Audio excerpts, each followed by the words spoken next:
Kisah akan berfokus kepada seorang pria bernama Ryu. Ia saat ini berada di sebuah pabrik pembuatan alat terapi dan berniat memborong 30 unit barang dengan harga 3.000 yen per satuan atau senilai 334.000 jika dirupiahkan.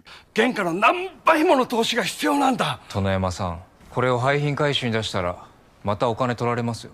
Di mana seorang pria bernama Tanoyama atau pemilik barang tersebut merasa keberatan karena harga di pasaran sendiri mencapai 44 juta lebih. Namun karena sedang membutuhkan uang, Tanoyama dan istrinya pun setuju untuk menjualnya.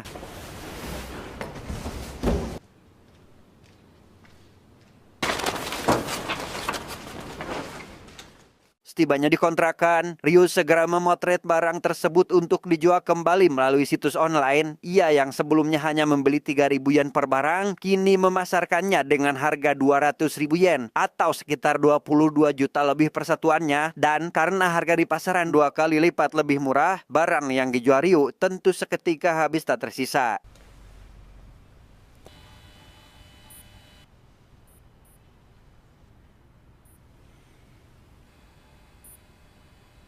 Keesokan harinya, Ryu yang sudah selesai mengirimkan barang itu langsung bergegas pergi ke tempat kerja karena ia merupakan seorang karyawan pabrik laundry dan memiliki reputasi cukup baik di tempat tersebut. Bahkan kali ini, bosnya yang bernama Takimoto berniat menaikkan jabatan Ryu sebagai manajer, namun Ryu menolak dengan alasan tidak pantas menerimanya.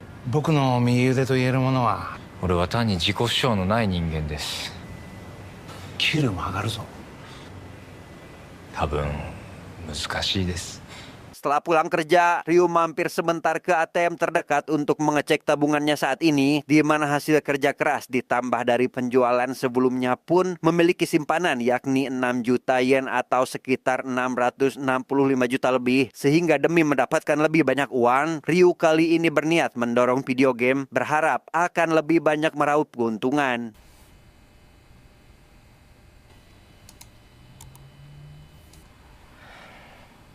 Dia bernama Akiko, kekasih Ryu yang selalu setia menemani dalam kondisi apapun. Namun belum ada niatan menikah karena Ryu tidak siap menjadi kepala rumah tangga. Di mana kali ini, Akiko yang sedang kesulitan dalam urusan ekonomi memberitahu jika dirinya akan pindah ke rumah orang tuanya dan menolak untuk ikut tinggal di kontrakan Ryu karena merasa ruangannya terlalu kecil.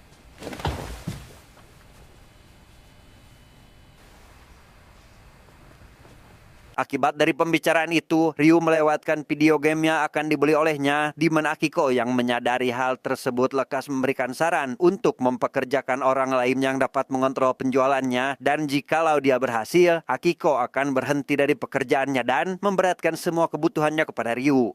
いいよ。いろいろ買うよ。欲しいものいっぱいあるから。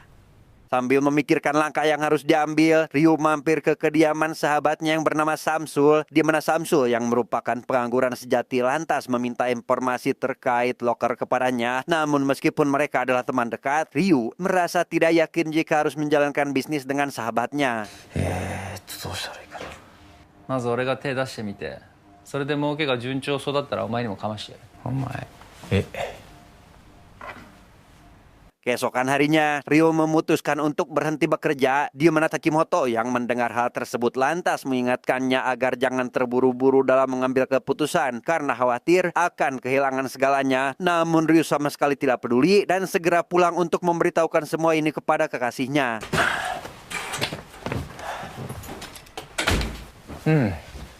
いいよ、ゆっくりで。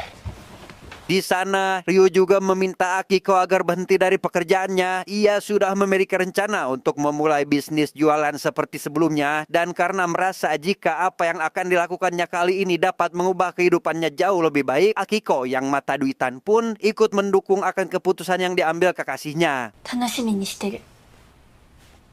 本当？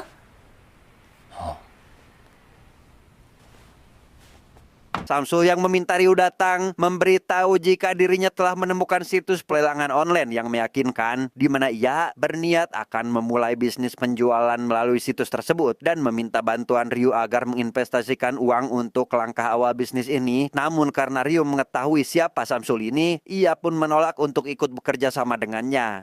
なんだその顔。俺そんな顔してます？いいよもう。自分は関係ないって顔すんなよ。Sebelum berpisah, Ryu dihampiri Akiko yang kebetulan ada di area itu, di mana Samsul yang baru mengetahui jika Ryu sudah memiliki calon istri membuatnya seketika iri akan kehidupan yang dijalaninya. Yang dalam perjalanan pulang, Ryu mengajak Akiko pergi dari kota untuk pindah ke kediaman baru yang akan menjadi huniannya. もちろん本気だ。いいかもね。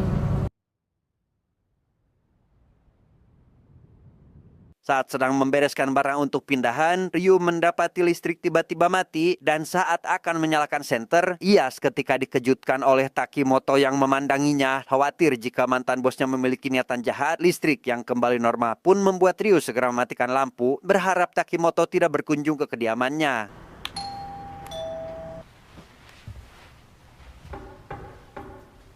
Singkat cerita, Ryu sudah tiba di sebuah rumah yang cukup jauh dari perkotaan. Ia rela membayar biaya lebih besar untuk memiliki lapak usaha sekaligus membuat Yuli tetap nyaman berada di sampingnya. Bahkan kini, ia pun sudah memesan barang berupa tas impor untuk kembali dijual dengan harga tinggi.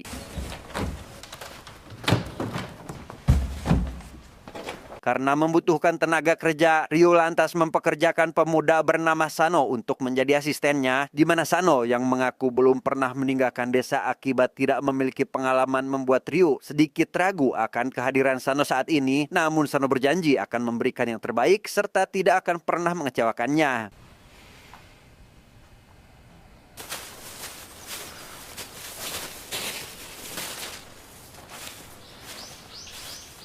Setelah membuang sampah ke halaman belakang, Sano yang penasaran akan apa yang sedang dilakukan oleh majikannya pun dibuat heran saat menyadari jika Ryu memakai nama samaran Ratel untuk akun penjualannya, dan sesaat setelah memberitahukan alasannya, Ryu meminta Sano agar jangan pernah mengintip bahkan menyentuh komputer miliknya jika dia tidak ingin kehilangan pekerjaannya.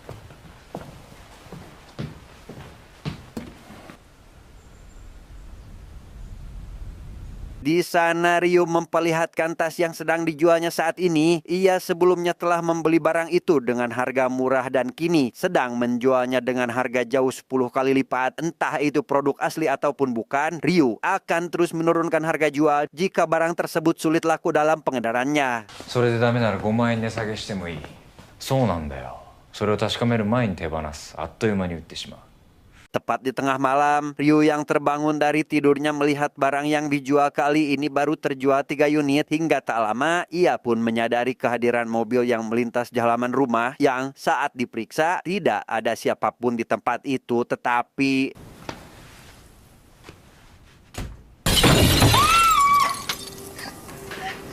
Dengan cepat, Ryu segera menghampiri Akiko untuk memastikan kondisinya. Yang di sana, mereka menemukan sebuah mesin telah menghancurkan jendela kamar. Menyadari jika ini merupakan perbuatan manusia, Ryu pun lantas keluar untuk menegur orang tersebut. Namun sosok itu sudah terlebih dahulu melarikan diri.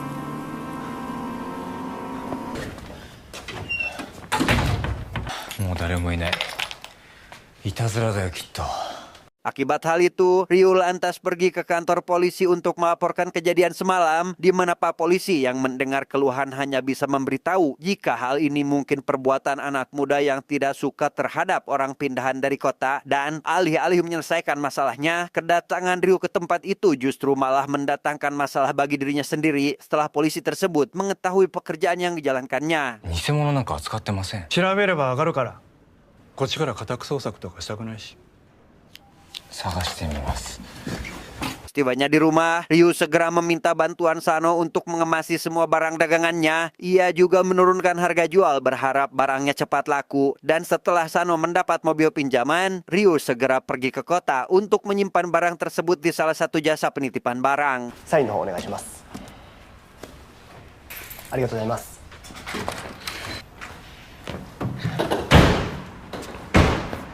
Saat akan pulang, Ryu secara kebetulan bertemu dengan Samsul yang saat ini masih menganggur. Ia yang sebenarnya tidak ingin bertemu terpaksa harus menghampirinya terlebih dahulu. Yang di sana, Ryu mengaku sedang menjalankan bisnis kecil-kecilan pun bermaksud ingin merekrut Samsul di lain hari. Namun Samsul seolah tidak peduli dan memilih untuk pergi begitu saja. 今からショップ並べ行くぞ。ついてこい。冗談だよ。一人で行くよ。Setibanya di rumah, Ryu dibuat heran karena ada orang asing di dalam rumahnya, sehingga Sano yang ada di sana langsung menjelaskan jika orang inilah yang telah merusak jendela kamar sebelumnya, di mana pria tersebut mengaku tidak menyukai kehadiran orang kota di desa ini dan meminta maaf atas perbuatan yang dilakukan olehnya. もう二度とやらせませんから。じゃあ俺もこれで。 Keesokan harinya, Ryu kembali ke kota dan mengambil 1 juta yen dari dalam tabungannya. Ia langsung pergi ke toko mainan bermaksud membeli action figure yang sedang ngetren saat ini, di mana si penjual yang berniat akan memasarkannya beberapa menit lagi pun membuat Ryu langsung menawarkan harga tinggi demi memborong semua barang dagangannya.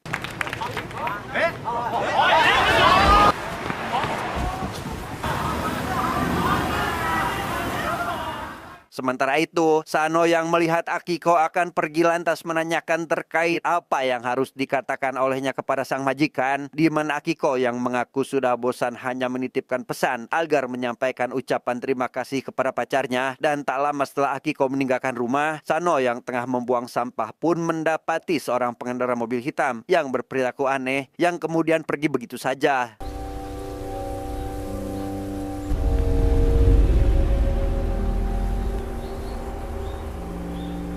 Karena merasa ada yang janggal, Sano lekas melihat-lihat isi komentar terkait barang yang dijual oleh majikannya, yang di sana ia menemukan banyak komentar negatif berisi warga yang emosi karena merasa telah ditipu karena membeli barang palsu. Mereka sepakat untuk memulai pencarian demi menghabisi sosok pengguna akun yang diberi nama Ratel ini.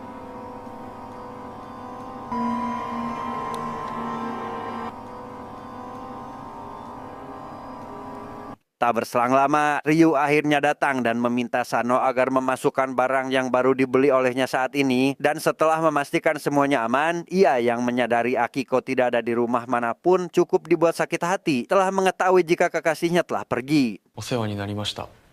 楽しかったです。まあそのうち戻ってくる。あいつ他に行くところなんかないし。 Sambil meratapi kesedihannya, Ryu yang juga mengetahui Sano telah menggunakan komputer miliknya seketika dibuat kecewa akan hal itu, di mana Sano yang sebelumnya melihat komentar buruk akan rencana para korban yang tertipu, mengatakan bahwa dirinya akan selalu mendukung apa yang dilakukan Ryu saat ini. Namun karena Ryu belum menyadari itu semua, ya justru malah mengambil keputusan untuk memecatnya. 退職金だ。信頼関係が崩れた。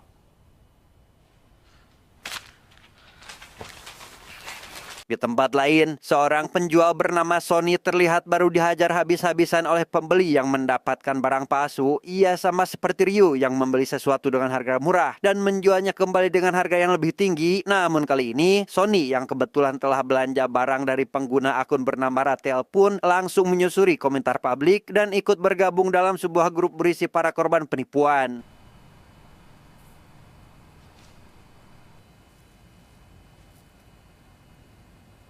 Di dalam grup tersebut, Ryu rupanya sudah dijadikan target utama yang dicurigai sebagai sosok Ratel, sehingga Sony yang juga termasuk dalam kategori korban lantas berencana ikutan untuk membalaskan dendam. Dan saat hendak berkumpul untuk melakukan pertemuan, seorang pria yang juga baru datang pun memberitahu jika mereka tidak perlu saling mengenal satu sama lain dan menganggap jika misi balas dendam ini sekedar hanya untuk bersenang-senang saja. 相手なんか誰だっていいんですからね。恨みとか復讐とか。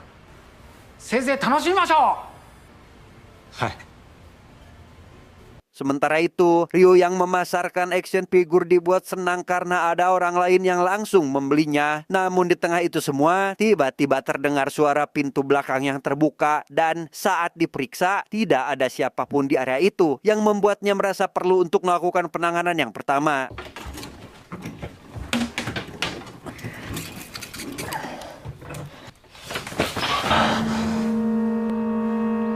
Curiga jika orang tersebut akan merampok, Ryu yang hendak menghubungi polisi pun harus terhenti karena kemunculan Takimoto yang menodongkan senjata, di mana kehadiran Takimoto sebenarnya bukanlah untuk menghabisi Ryu karena menjual barang palsu, melainkan sakit hati karena Ryu yang keluar dari pabrik serta seolah bersembunyi saat dirinya hendak berkunjung ke kediamannya malam itu. 耐え難いよ。お前はく自覚してないのか？ Di tengah situasi terdesak, Takamoto bersama Sony yang mengenakan penutup wajah pun langsung pergi ke dapur saat mendengar barang yang terjatuh, sehingga Ryu dengan cepat memanfaatkan kesempatan ini untuk menyelamatkan diri. Namun tidak jauh dari rumah, datang sebuah mobil yang diketahui masih satu komplotan dengan Sony yang membuatnya harus berlari ke dalam hutan.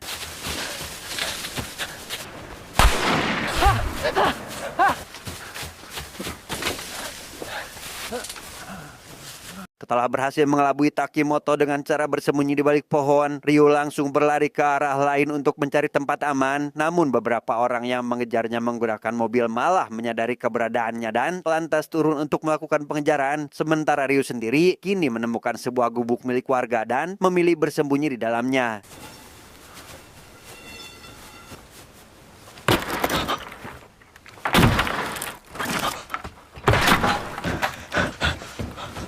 Di sana Tanoyama yang rupanya juga ikut dalam party ketika menyuruh rekannya agar berhenti karena melihat kemunculan seseorang, di mana pria itu mengaku sebagai seorang pemburu bagong dan berniat pulang ke gubuk yang sedang dirusak oleh Shinichi saat ini. Tanpa memperdulikan perkataannya, Takimoto yang paling excited dalam perburuan Ryu pun langsung nyerenteng menghampiri si pria dan...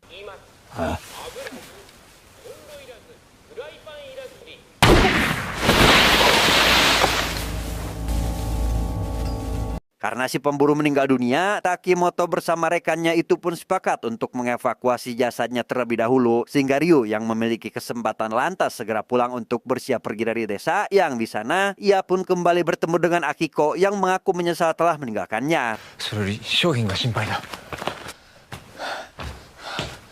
無事だ。よかった。 Karena tidak memiliki banyak waktu, Ryu yang mendapati barang jualannya masih selamat pun meminta bantuan Akiko untuk memindahkannya ke dalam mobil. Dan setelah menyelamatkan harddisk untuk melanjutkan usaha, ia pun tidak lupa membawa semua kartu berisi tabungan miliknya, berniat menginap di sebuah hotel untuk sementara waktu. 持っていけそうなものはまとめといて。分かった。 Tak berselang lama, Samsul yang rupanya merupakan dalang di balik terbentuknya kelompok yang mengincar Ryu mengaku telah melakukan semua itu atas dasar sakit hati karena selaku teman dekat Ryu sama sekali tidak pernah ingin membantu, bahkan diam-diam membangun usaha sendiri tanpa melibatkannya. Hingga tak lama, Takimoto dan yang lainnya juga datang langsung menangkap Ryu untuk dibawa pergi menuju suatu tempat. 私のことを覚えてるな。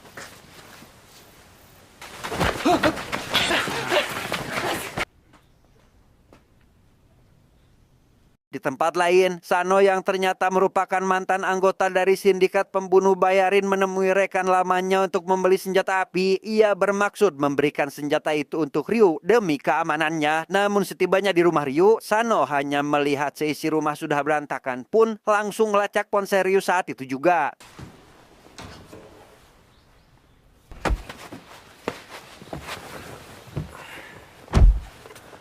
Sementara itu, Ryu dibawa ke sebuah pabrik terbengkalai dan langsung diikat dalam kondisi duduk di atas kursi, di mana Takimoto dan rekannya berniat menghabisi Ryu secara perlahan sambil melakukan live streaming. Sesaat setelah sebagian keluar untuk menyiapkan alat-alat, Samsul yang sejatinya ingin berbisnis pun kembali mengajaknya bekerja sama. Namun Ryu kembali menolak karena dia tetap tidak mempercayainya. よくそれで俺をバカにしたような態度に出れたな。なんてそこの浅い人間なんだよお前は。 Tanpa disadari, Akiko yang rupanya membuntuti mereka dari belakang saat ini juga ada di sana. Namun alih-alih segera membantu Ryu untuk melarikan diri, ia justru seolah memiliki tujuan lain untuk menemuinya. Hingga tak lama, Takimoto dan rekannya kembali datang, langsung menyiapkan peralatan untuk memulai streaming mereka.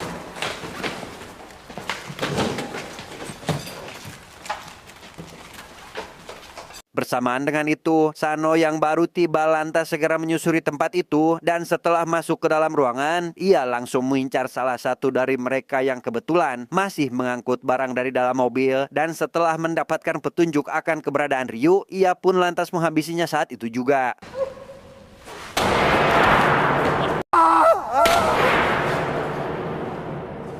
Mendengar suara tembakan, Samsul yang panik karena mengira jika polisi datang ke tempat itu pun membuat Takimoto emosi dan memintanya agar melepaskan penutup kepala, di mana Tanoyama yang juga dibuat jengkel lantas menyuruhnya agar tidak perlu khawatir karena setelah semua ini berakhir, maka tidak akan ada lagi hubungan di antara mereka, dan untuk memastikan siapa yang datang, mereka sepakat untuk berkeliling terkecuali satu pria bernama Abdul yang bertugas menjaga Ryu agar tidak melarikan diri. 大笑いしてるラーテルさんの顔を拳銃で撃ちたくなってきたな。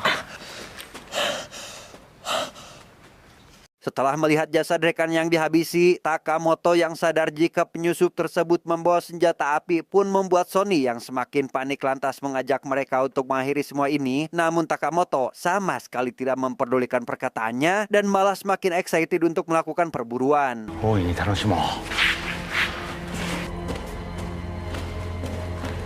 Abdul yang berjaga seorang diri dikejutkan oleh suara keras yang terdengar dari kegelapan. Ia segera melepaskan beberapa tembakan secara membabi buta tanpa mengetahui keberadaan targetnya. Dan setelah peluru habis, Sano akhirnya keluar dari tempat persembunyiannya dan...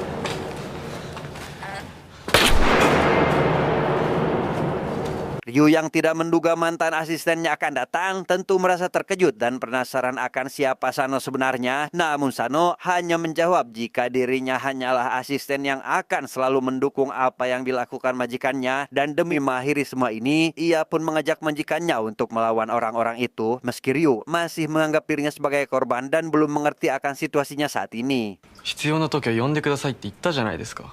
行きますよ。先生聞いて警戒してるはずです。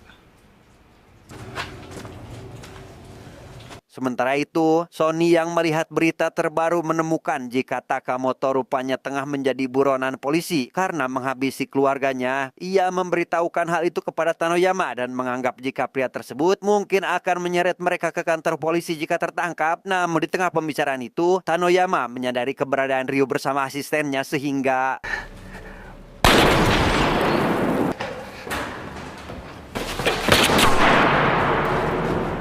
Di tengah aksi baku tembak yang masih berlangsung, Tanoyama yang tak sengaja menjatuhkan peluru pun membuat nyaris tewas oleh Sano yang muncul dari belakang. Sehingga Sony yang menyadari hal itu segera memberikan perlawanan dan berusaha melarikan diri, di mana Ryo yang melihat Tanoyama masih hidup dan sedang berusaha membidik Sano membuatnya tidak memiliki pilihan lain kecuali harus melepaskan tembakan. すごいじゃないですか。 Di luar gedung, Takamoto yang melihat Sony akan melarikan diri lantas menumbangkannya dengan satu tembakan, di mana Sano yang mendengar suara itu lantas segera menuju titik suara untuk memastikannya. Dan setelah keberadaan Takamoto diketahui, Sano meminta Ryu agar mengalihkan suasana agar dirinya dapat membidik pria tersebut dan...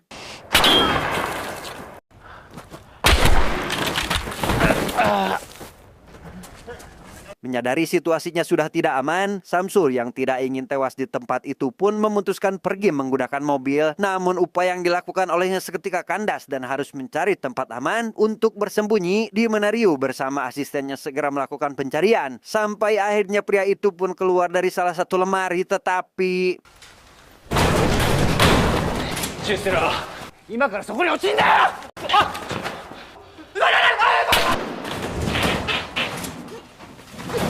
Sano yang memiliki koneksi untuk membersihkan jasad meyakinkan Ryu agar tidak takut berurusan dengan polisi. Ia juga membawa harddisk dari komputer sebelumnya supaya Ryu bisa kembali melanjutkan usaha. Dan saat mengecek hasil penjualan action figure, Ryu dibuat senang saat mengetahui jika semua barangnya telah laku terjual dan meraup keuntungan hingga 10 juta yuan atau senilai 1,1 miliar rupiah. すごい。すごいですよ、シーさん。 Di tengah pembicaraan itu, Akiko seketika datang dengan membawa senjata api. Ia meminta semua kartu kredit milik Ryu untuk diberikan kepadanya, sehingga terungkaplah jika wanita tersebut selama ini tidak mendekati Ryu atas dasar cinta, melainkan untuk mengambil uang yang dimilikinya sehingga... それじゃ撃てませんよ。